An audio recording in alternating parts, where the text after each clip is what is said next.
인간의 성품이 본래 선하다고 보는 그 맹자의 학설을 성선설이라고 합니다. 인간에겐 양심이 있다고 보는 거죠. 그러나 요즘에는 이 양심을 말하는 사람들이 많이 사라졌죠. 그런 와중에도 양심을 말하는 사람들도 있기는 합니다. 홍익학당의 윤홍식이라는 분이 그렇고, 또 요즘 들어서는 최재천 교수도 양심을 들고 나오더라고요. 3000년 전 공자님께서 대학이라는 책에서 말씀하신 것도 대학지도 제명명덕이라고 해서 큰 공부의 길은 원래 밝았던 내 본래의 마음자리인 명덕을 다시 밝히는 것에 있다고 하셨어요. 그것보다도 훨씬 더 오래됐다고 하는 그 한민족 고유의 경전이라는 천부경에서도 본양심 태양이라고 해서 내 본래 마음자리는 태양처럼 밝고 빛나는 것이라고 말을 하고 있습니다. 이런 주장들을 하는 것에는 아주 심도 깊은 이야기가 있어서 여기에서 사단칠정이 나오고, 그래서 퇴계와 율곡으로 대두되는 주기론, 주리론 같은 논쟁으로 조선시대가 양분되기도 했었죠. 그런데 왜 이 양심이 있다는 인간 세상이 이렇게 혼탁할까요? 이 보통 사람들이 양심을 들먹거릴 때를 잘 살펴보면 그 양심에 대한 기준이 전부 제각각입니다. 공자의 이야기를 후대 사람들이 다양한 해석으로 의견이 나뉘는 것처럼 같은 것을 보고 들어도 우리들은 그것에 대한 생각이 나뉩니다. 그렇다는 건 우리 인간이 말하는 양심은 각자의 생각에 달려있다는 말이 됩니다. 그리고 그 생각의 차이로 인해서 갈등을 만들어내죠. 맹자가 말을 했던 인간의 성품이 본래부터 선하다고 해도 생각의 차이로 갈등하고 심지어 이것이 폭력과 살인에까지 이르게 된다면 과연 그 선함이란 무엇인지 의구심을 갖게 됩니다. 저희 인생학교에서는 조금 다른 관점을 제시하죠. 인간은 태어날 때 깨끗한 상태로 온다고 말이죠. 우리 인간이 이 우주 만물이 운행이 되는 인과의 법칙을 따라서 전생에 어변을 짊어지고 인간의 몸을 받아 태어나기는 하지만 그 출발선에 세울 때는 백지의 상태를 만들어서 시작을 한다는 겁니다. 이 전생의 기억도 싹 다 지우고요. 또 이 세상에 대한 정보도 하나도 갖지 않은 상태로 말입니다. 인간은 태어남과 동시에 그때부터 이 세상의 모든 정보들을 받아들이기 시작하는 구조입니다. 이 인간의 몸에 달려있는 오관, 즉 눈, 코, 입, 귀, 그리고 몸뚱아리에 달려서 전달되는 그 촉감에다가 영혼만이 느낄 수 있는 육감까지 해서 이 6개의 감각으로 세상의 모든 정보들을 받아들일 수 있도록 만들어져 있습니다. 물론 태어날 때부터 그 감각기관에 문제가 있어서 불구의 몸으로 태어나는 경우도 있기는 합니다만 그 문제는 따로 설명을 해야 하니까 여기선 논외로 하고요. 어쨌거나 인간은 태어나면 이 세상을 살아갈 수 있도록 정보들을 줍니다. 그것도 자동으로 알아서 내 인생에 맞춰서 내 인생을 살아갈 수 있는 정보들로 착착착 채워져서 줍니다. 그 정보들은 우리 인간이 인간으로 살아갈 수 있는 무기들이에요. 무조건 받아두기만 하면 피가 되고 살이 되죠. 이 우리 몸도 음식을 먹으면 그것을 소화 흡수해서 내 몸 안에 영양분으로 사용을 하고 오버된 것들, 쓸모없는 것들, 또 쓸 수 없는 것들은 자동으로 몸 밖으로 배출이 되게 세팅이 되어 있는 것처럼 나에게 들어온 정보들도 내 영혼이 소화할 수 있을 만큼 들어가고 나머지는 자연스럽게 흩어져 버립니다. 이 정보들은 뇌에 저장이 되는 게 아닙니다.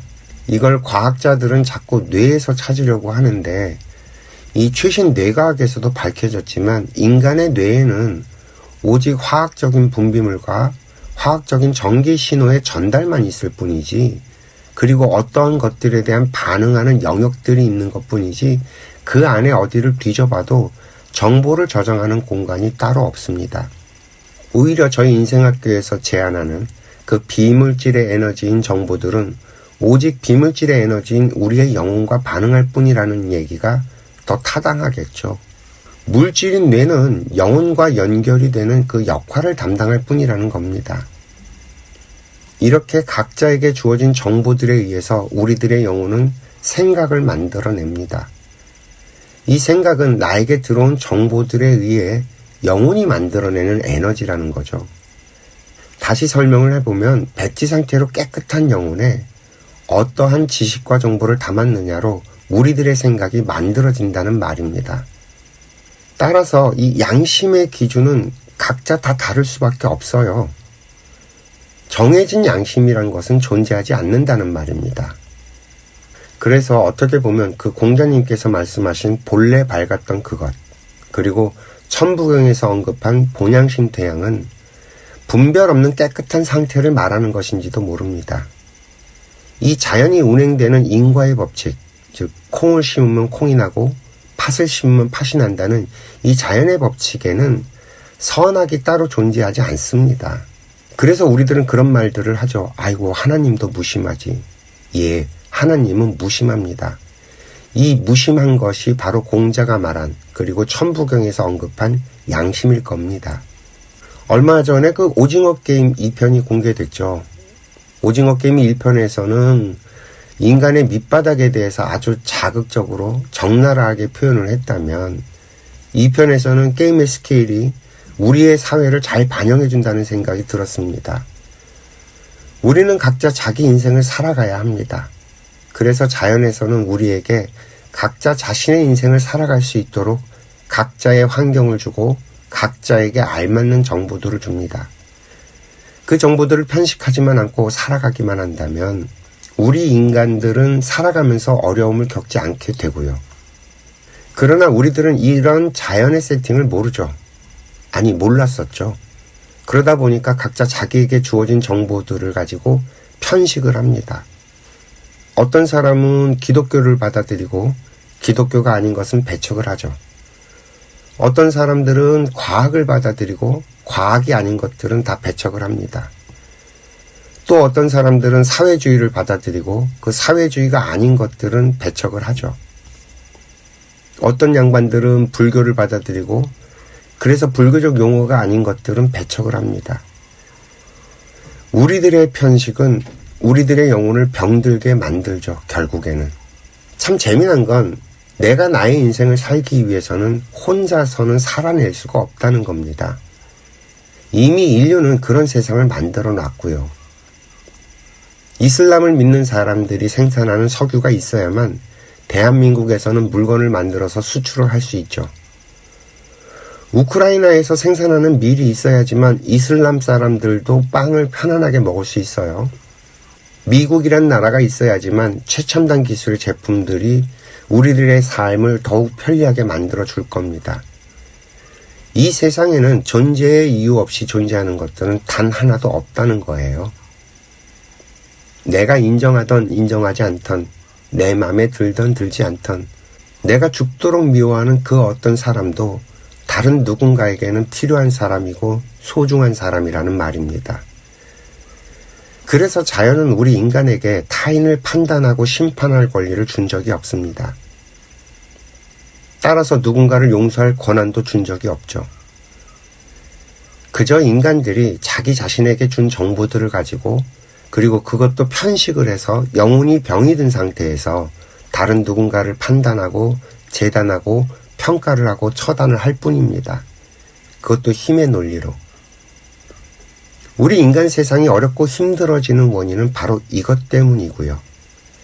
그 고대 그리스에서부터 출발했던 그 투표 제도가 발전을 해서 지금 우리가 사는 이 세상에 민주주의라는 그런 사상이 만들어지고 오늘에 이르렀습니다. 현재 인류는 자유민주주의를 기반으로 살아갑니다. 물론 아닌 나라들도 더러 있죠. 설령 그렇다 하더라도 자유시장경제체제라는 틀의 자본주의는 전 인류가 이미 받아들였습니다. 모든 나라가 이 시장경제의 틀 안에서 움직이고 있죠. 따라서 저는 언제가 됐든 시간의 문제일 뿐이지 모든 인류는 자유민주주의를 인류 공통의 언어로 사용하게 될 날이 반드시 올 거라고 생각을 합니다. 문제는 이 자유민주주의라는 틀이 제대로 잘 만들어진 것이냐는 거죠. 지금 현재 우리가 쓰고 있는 이 자유민주주의 체제가 모순이 많고 자꾸 문제가 생기면 이것에 반발하는 힘이 반드시 만들어지게 되어 있습니다. 지금 이 나라를 한번 보세요. 자유민주주의라는 그 탈을 뒤집어 쓰고 자유민주주의의 틀을 이용해서 나라가 마비될 지경에 모순이 다 드러나고 있죠. 저는 그 오징어 게임 2편에서 나오는 OX로 편을 가르는 그 상황이 딱 이 나라의 모습으로 보였습니다. 파란색의 O와 붉은색의 X. 마치 정당의 색깔도 오버랩이 되고요. 거대 양당 제도로 운영이 되던 이 나라는 파란색 아니면 빨간색이라는 선택지만을 우리에게 주고 있습니다. 이게 과연 민주주의 제도일까요? 그 민주주의라는 생각에서 출발을 해서 이것을 제도화시키고 발전을 시켰는데 국민 시민들의 생각이 반영이 되는 것이 아니라 이 제도를 통해서 힘을 가진 양대 세력에 의해 이 나라가 좌지우지됩니다. 우리 개인들의 생각은 힘이 없기 때문에 아무런 것도 할 수가 없죠. 개인의 개성과 개인의 인생 같은 것들은 양당 체제 속에서 빛을 잃어버린 지 오래입니다. 오징어 게임에서 보여주는 것처럼 오로지 선택을 강요받고 그 선택에 의해서 우리의 인생이 끌려가고 있죠. 이 민주주의 제도가 우리의 인생을 강요하고 있다는 말입니다. 좀 뭔가 이상하지 않나요? 이런 이분법적인 사고로는 우리들의 문제를 해결할 수가 없다는 거죠. 이거는 답이 아니에요.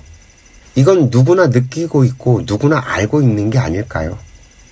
그런데 왜 아무 말도 하지 않죠? 왜 어쩔 수 없다는 식으로 최선이 아닌 차악을 자꾸 선택해 가고 있냐는 말입니다. 이 정부의 편식에 의해서 오염된 생각들은 자신 스스로가 어떤 모습인지 자각을 할 수 없도록 만들어 갑니다.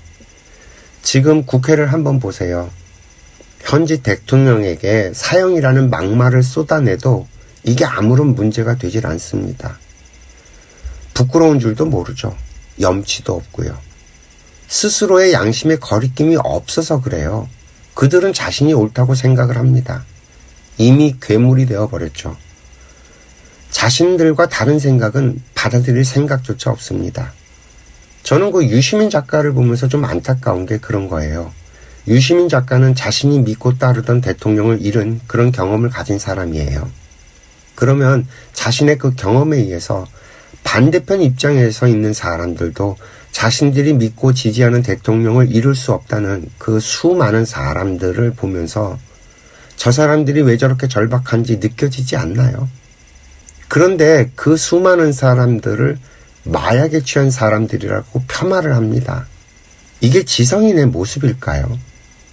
아무리 많은 지식을 갖고 있다고 하더라도 인간으로서 갖고 있는 기본적인 측은지심이 나오질 않는다면 괴물이 아닐까요? 이처럼 신념이 도를 넘으면 스스로 상대방을 이해하는 마음의 문을 닫고 괴물이 되어버립니다. 자신이 아팠던 경험이 있는 사람은 타인의 아픔을 이해할 수 있게 되지 않을까요? 저는 이런 걸 인지상정이라고 하는데 말입니다. 누군가를 아프게 한 사람은 자신도 그 아픔을 반드시 겪게 됩니다. 이건 인과의 법칙으로 정해져 있어서 그 누구도 피해갈 수가 없어요. 다만 그 방법과 때가 언제 어떤 식으로 올지 우리들은 알지 못합니다. 인생이란 것이 그렇게 단답형으로 이루어지지 않기 때문에 그래요.